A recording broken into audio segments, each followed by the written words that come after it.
Happy birthday, Filecoin! Share Filon! Happy birthday, Filecoin! Happy birthday, Filecoin! Happy birthday, Filecoin! Happy birthday, Filecoin! Happy birthday, Filecoin! Happy birthday, Filecoin! Happy birthday, Filecoin!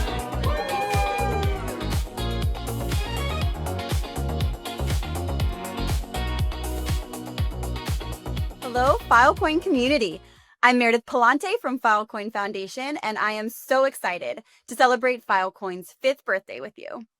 5 years ago, Filecoin launched with the mission to build a decentralized, open, and robust foundation for humanity's information. Now, we're a thriving global ecosystem of incredibly talented community members, powering the world's largest decentralized storage network. Over the next half hour, we'll hear from ecosystem OGs, builders, and community voices, looking back on how far we've come and ahead to what's next. We'll also sit down with Filecoin founder Juan Benet for a special fireside chat, and later Molly Mackinlay joins us with an exclusive preview of the network's next big upgrade.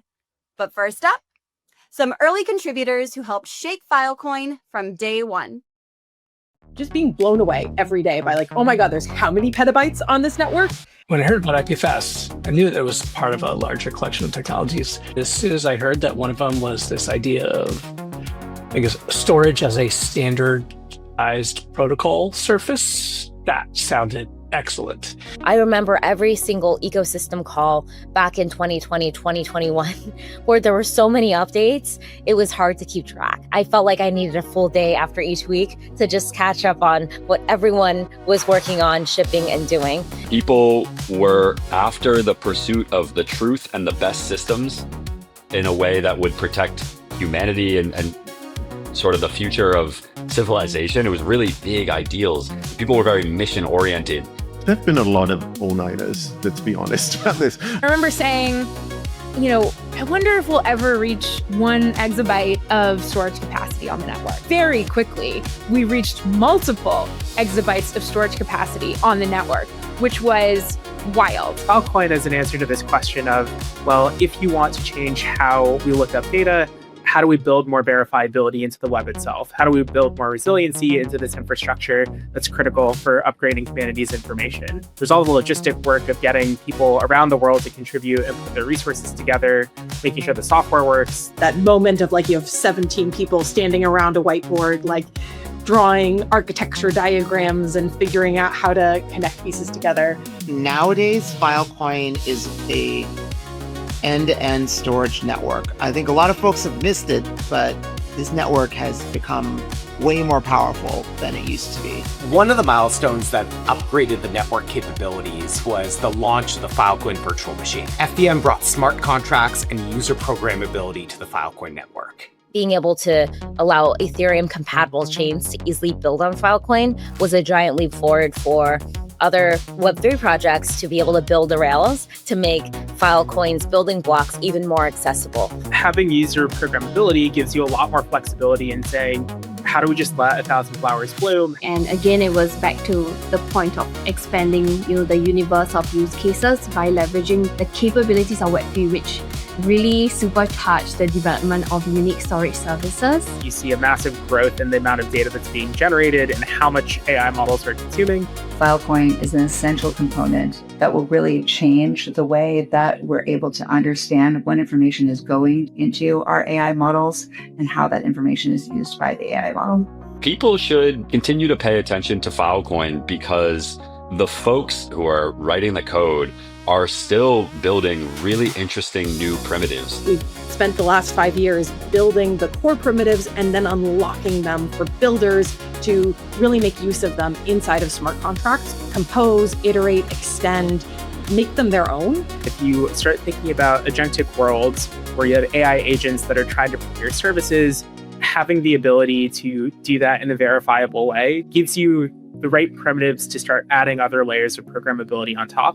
There's a lot more that we're going to be unlocking in the next 2 to 3 years. Look out for how the ecosystem is being very, very intentional about being interoperable with the rest of Web3.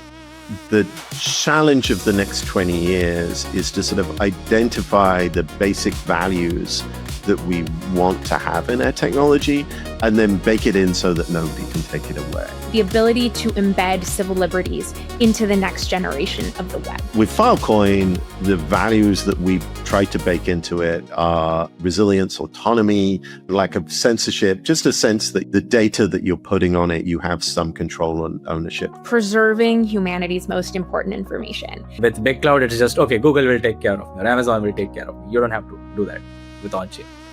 What we're bringing to this ecosystem is the robust on-chain verifiability, the provenance, and tooling that can allow much more kind of resilience to all sorts of disaster situations, authoritarian control. Like, this enables you to really have a decentralized, resilient foundation for information. And I think the web is a much better place when everyone can have that freedom of choice to choose how they want to store, how they want to run their compute, how they ultimately want to access different technologies in their day-to-day lives.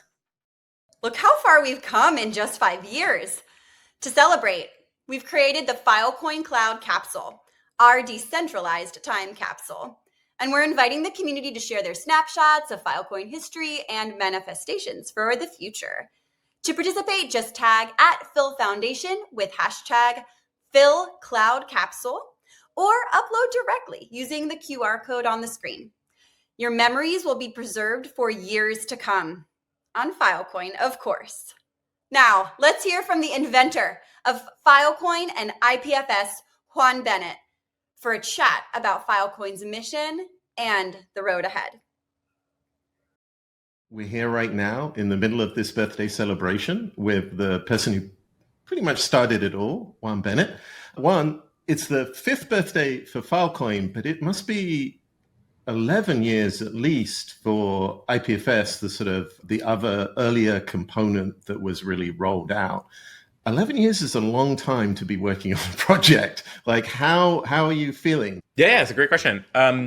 So I feel like super optimistic in a ton of ways. It's very difficult to create large-scale projects that kind of transform the world in a significant way. And you can point to IPFS and Filecoin and many other projects that we've all worked on and see in the trajectory both an enormous amount of achievement along the way of major breakthroughs that have been achieved and deployed and diffused into the network. I was reflecting recently that a lot of IPFS and Filecoin and even Ethereum and Bitcoin came from the kind of more recent resurgence of the cypherpunk ethos, especially triggered by the global financial crisis and the Snowden leaks and all this kind of work that showed, hey, we really need to bake strong rights into the network and achieve an international internet native cloud system that is able to organize and coordinate human activity globally. And it's been awesome to see that major components of the IPFS project, CIDs, are now widely used in a wide range of applications, including things like major social networks like Blue Sky, tons of applications all over the place, including personal document systems and, of course, all kind of file sharing types of structures, or tons of dApps. Like, most of the blockchain ecosystem uses CIDs in some way. And so that's been tremendously successful to have a large-scale platform that uses content addressing to distribute all the information. When you compare to projects like Linux or other things that took even longer to get rolling and to succeed, it's cool to see we're on a trajectory. And then, kind of turning to Filecoin, the achievement of the network overall is enormous, right? Like, we've built the world's largest decentralized storage network. We are backing up a truly massive scale of data for a lot of participants.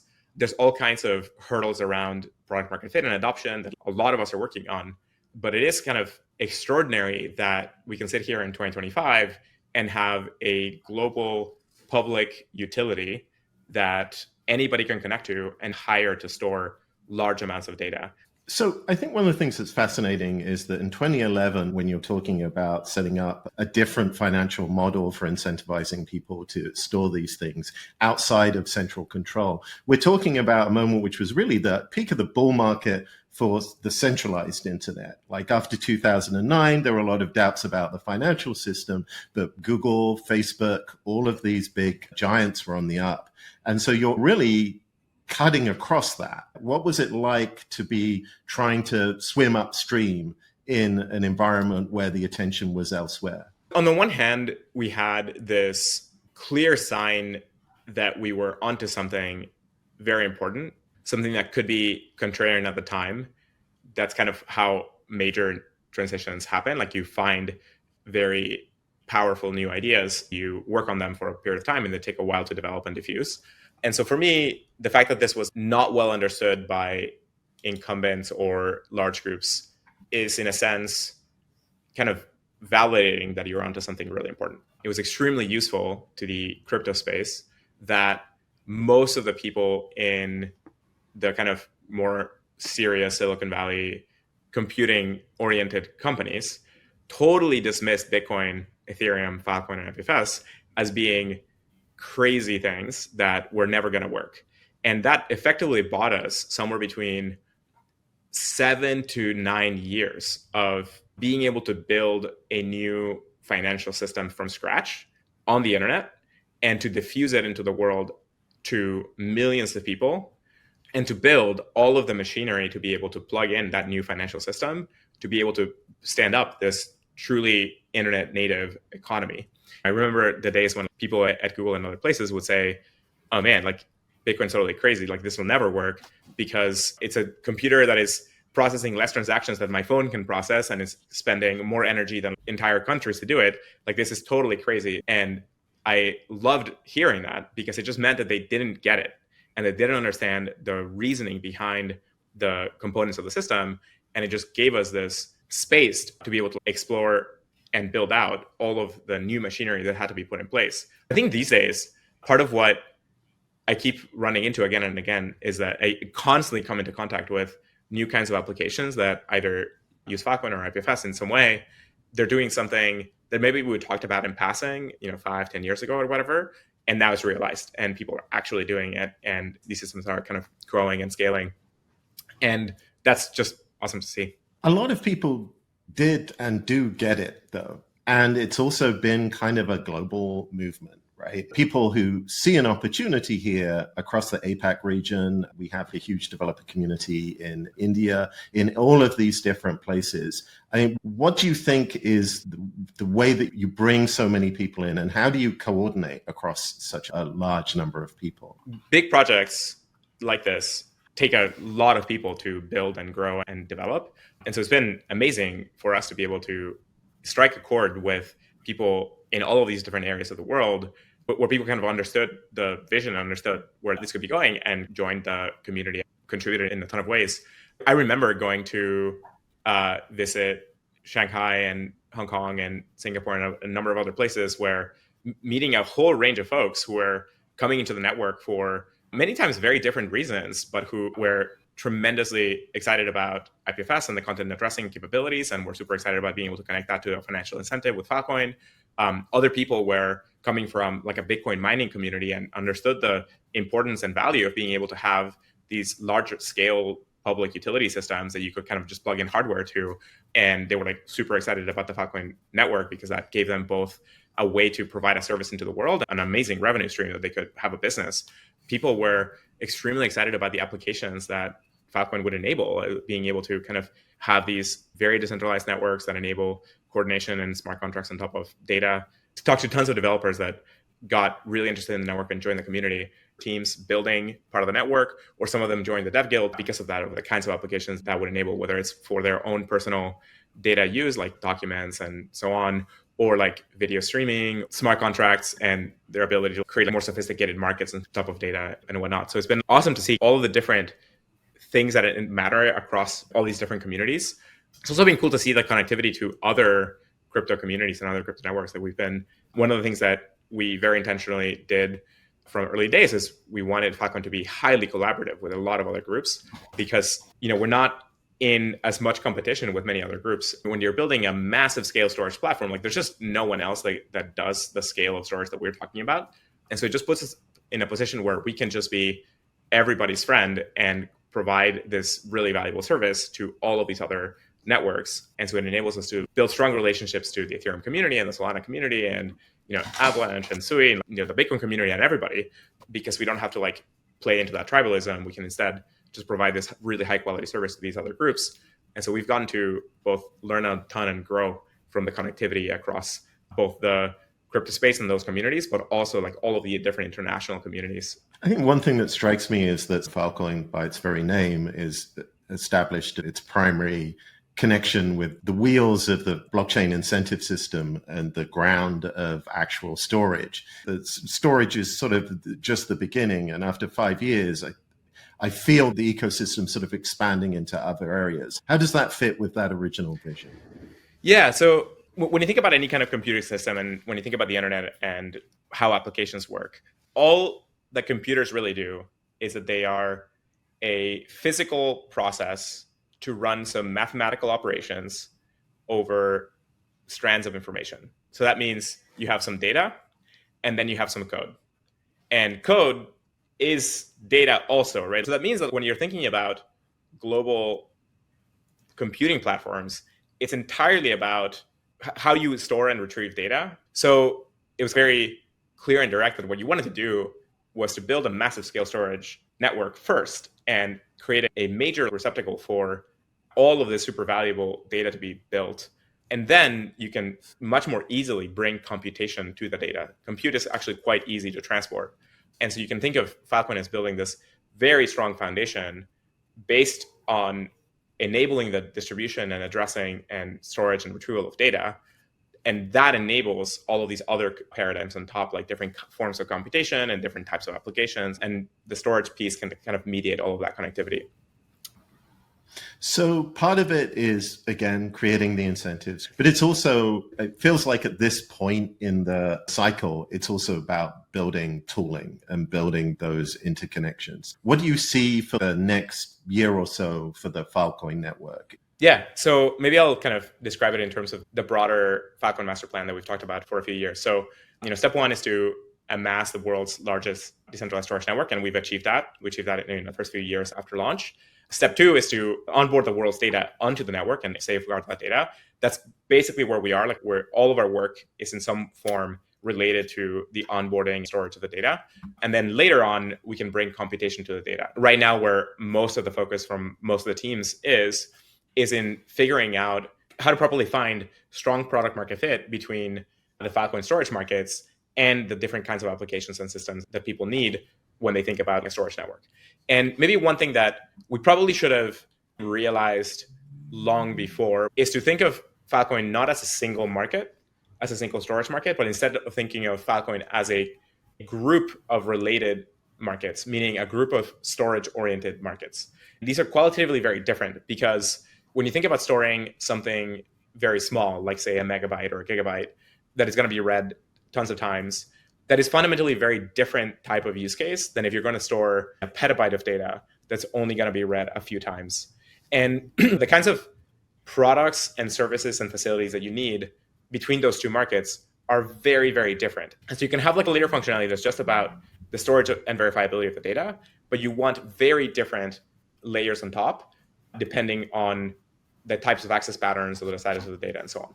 So we've been segmenting this into this kind of like two-layer structure where the bottom layer is just about the long-term verifiability of the data, and the layer above is segmented into different markets that are oriented towards very specific use cases, defining very concrete and clear service classes and defining a set of SLAs and SLOs and metrics associated with those that can be checked and can be used to incentivize very strong fit to those specific markets. And so I think that's where the stuff that I think I'm most excited about that can help us get to product market fit much faster is that sort of work. So one of your skill sets is being able to sort of make some concrete predictions or anticipate both sort of external factors and the internal evolution of the network. If people are looking now for opportunities in the Filecoin ecosystem, if they're looking now, okay, what's going to exponentially take off if I start building something now? How am I going to be able to intersect with the master plan like 1 or 2 years down the line?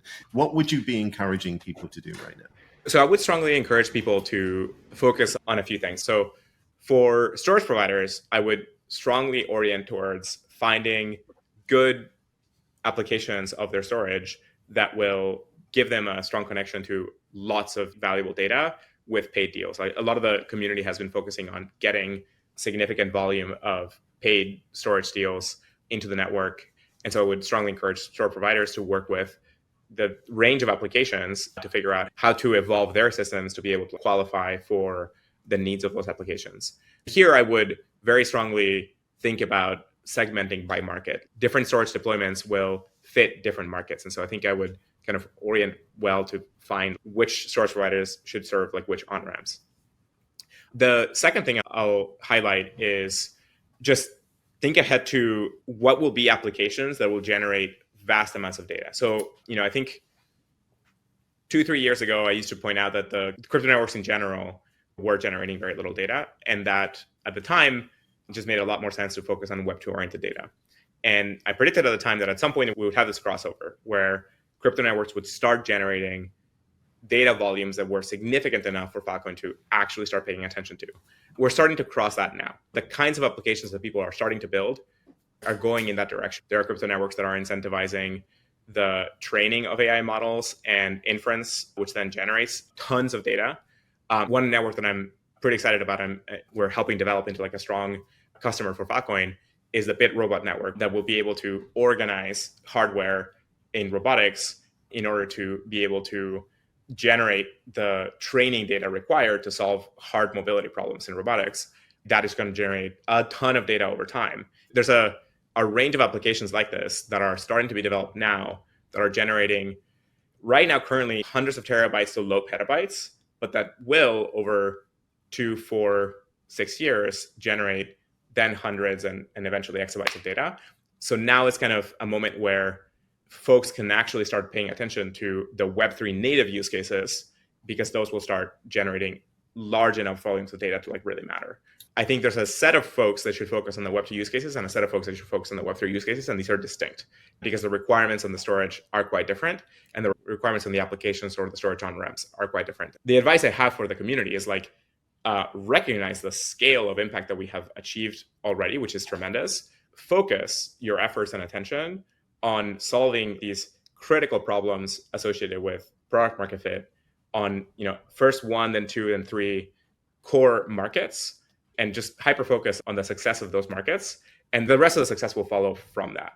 One thing that I'll throw out there for folks interested in exploring new ideas or new projects, for the last couple of years, I've been advising teams to start thinking about not just appealing to human users, but start appealing to AI systems, meaning you want to start building protocols and systems and applications that AI systems would want to use. That means think about how to shape your APIs and how to shape your structures so that as we get larger and larger numbers of AI agents operating on the world, Filecoin becomes like the default platform that a lot of these AI systems want to use. When I first started thinking about Filecoin in 2013, 2014, one very concrete goal that I had at the time was to enable fairly autonomous programs being able to hire storage and replicate themselves and kind of hire each other and so on. And we're pretty close to that. We're not quite all the way. I think there are some interfaces that need to change for that to be really easy. But I would expect that if we focus on nailing that for the next year or two, by 27, 28, we'll have large numbers of AI systems being able to store vast amounts of data and run vast amounts of computation on the Filecoin network. And so that's another kind of market that I'll throw out there. That's more speculative because the customers don't exist yet, right? Like you're kind of building for a set of users that are going to effectively be born in the next year or two. But I think that that's a super interesting market that folks are interested in exploring new ideas. I would point them in that direction. Okay, so we've talked a little about the last 5 years. We're in that birthday. What do you anticipate? What will the evolution be for Filecoin's 10th birthday? So if you let me kind of indulge 5 years out for a second, I have a set of concrete, ambitious goals. I would say that all of this is downstream of strong product market fit. So I definitely want to remind everybody that right now we need to be hyper-focused on achieving strong product market fit. But if we can do that well and we can scale the network, then what's available to us are the following.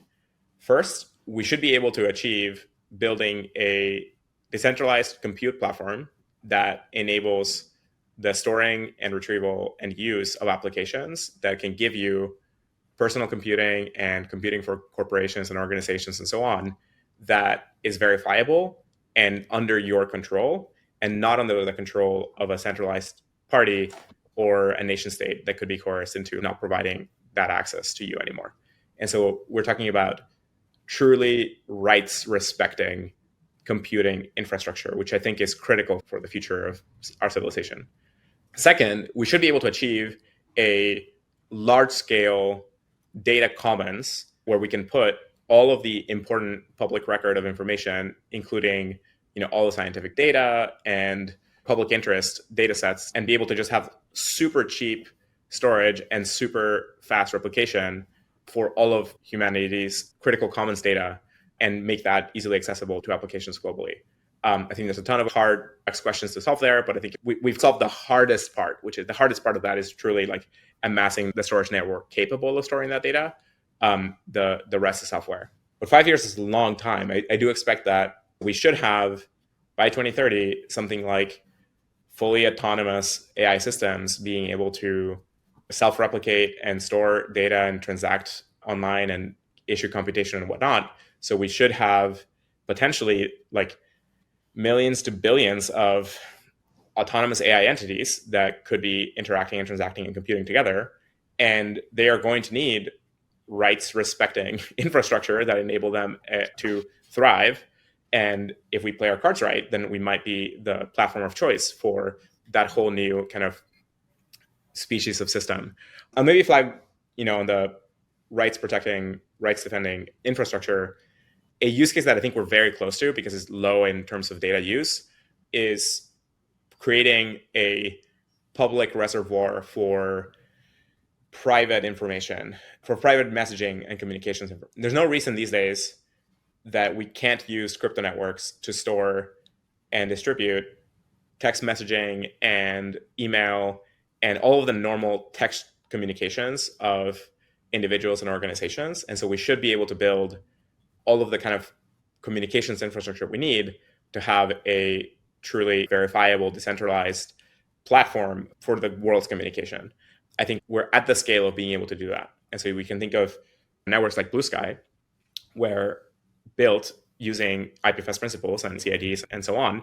And there are already people working on being able to back up all of your Blue Sky posts directly into Filecoin within 5 years. It would be great to see that kind of interactivity working across messaging apps. Think of Signal and Telegram and Matrix and so on. I really think there might be a possibility for a decentralized TikTok. One very interesting data point is that I believe that ByteDance revenue passed Meta's revenue, which is a major warning shot globally in terms of the shift in social media and the power of short form video. People are arguing an enormous amount about the geopolitics of TikTok and the TikTok ownership. And nobody's talking about like, hey, what if we had a decentralized TikTok that like nobody could manipulate? Right. It'd be great to build that. And that's something that, because of the volume of the information, has been very difficult to build. So you can't approach it the way that Signal and other things like that have been built. I think to really, truly make a decentralized TikTok, you need to start with super easy storage and distribution of all of the video, which is a very hard problem. And that's something that we're well poised to support. So in 5 years' time, Filecoin is a repository for all the public commons of all the open data that the world needs, and also as a resource for private data and private communications, a safe place to keep it outside of the grip of states or large companies. And all of this for the benefit not only of humanity, but also our friends, the agents that will be coming along in 5 years' time. Yeah. And let me just wish a happy birthday to everybody in the Filecoin network and a very heartfelt thank you from the bottom of my heart. It's been amazing to work with so many of you across these years, like 5 years from the network launch. Also, many people around this community have been working on these kinds of problems even longer. So from all of us working on this, thank you for working on this together. I think we've made an enormous amount of accomplishments together over the last few years. And there's just so much more that we will be able to build in the future. So let's go for it. Thanks, Juan and Danny. Always inspiring to look back as we head into the next phase of growth. And speaking of what's next, something new is coming to the network. Here's FilOz CEO Molly Mackinlay to tell us more. Today, we're thrilled to preview a whole new layer of Filecoin capabilities built specifically for Web3 builders and infra providers. The Filecoin on-chain cloud builds on 5 years of learnings from building the world's largest decentralized storage network. Today, we're delivering on some of our earliest visions for bringing on-chain storage to IPFS builders, unlocking composable storage markets between clients and storage providers, and upgrading the cloud with the ability to verify provenance, integrity, and accessibility, all on-chain. Developers today are looking for more than the centralized storage provided by big tech. They're looking for open services they can build on with verifiable guarantees they can trust. That's where the Filecoin on-chain cloud comes in. Now is the time to be early and help us shape the future of decentralized storage. Like everything we do, the on-chain cloud is fully open source and completely permissionless, built by a global community of developers where anyone can fork, merge, or create new on-chain services. We are so excited to see what you'll build with the on-chain cloud and the Cambrian explosion of new capabilities you'll create. So exciting. Let's hear from FilOz's Jennifer Wang to dive deeper. Have you ever found your data stuck with a vendor, making it tough and expensive to move, especially when the services no longer fit your needs? Have you wished you could truly own your data or know exactly what's happening behind the scenes of the service you rely on and pay for? Too often, vendor locking takes away your flexibility, transparency is nowhere to be found, and real data sovereignty just isn't possible. All this makes building truly innovative things harder. Progress slows because builders can only go as fast as centralized services allow. And surprisingly, a lot of Web3 projects are still relying on that same old cloud, facing all the same challenges, especially with heavy storage needs. That's what Filecoin on-chain cloud is here to change. Imagine a world where your data has its own tamper-proof fingerprint. Every cloud service is provable and auditable on-chain, and you are in control, not waiting on centralized providers. What if payments were tied directly to whether a service was delivered, and you could define and compose cloud services using smart contracts? Or even better, a cloud with service provider globally, ready for your needs. This is the on-chain cloud we are building for you and with you. Many of us have been using IPFS protocol for addressing and moving verifiable content, but it doesn't guarantee your data will always be available.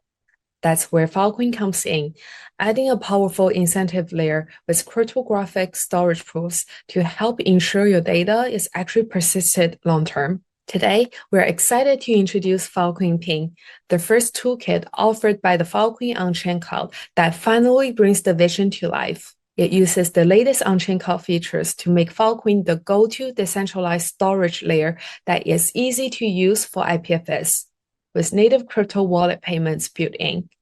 Now, users can truly own their data storage thanks to content addressing and on-chain proofs.